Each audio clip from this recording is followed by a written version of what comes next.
Hey guys, I'm Julissa here with Ardell Beauty, and today we are getting into the ultimate wispy lash goals.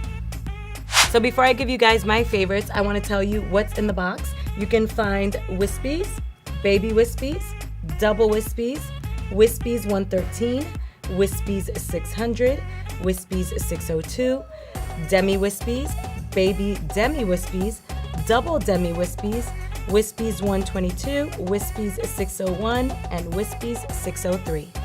Right now I'm wearing the Demi Wispies, which are pretty much a classic. They are just nice and fluttery, give your eyes that bit of a pop that you need. You can wear these without any eyeliner or eyeshadow for natural lash goals.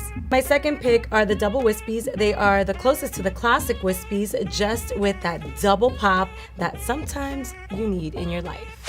So my next pick are the Wispies 600. This lash style is pretty unique. They go from short to long, give you some nice fullness in the middle, and really, I love them so much.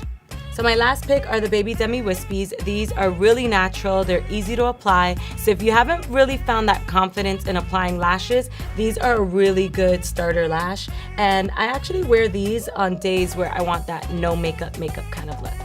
So listen up, if you guys want to be one of the 5 winners to receive this entire Wispies kit, all you have to do is click that link in the description box, follow Ardell Beauty, look for my picture, and hashtag I love Wispies, and you could be one.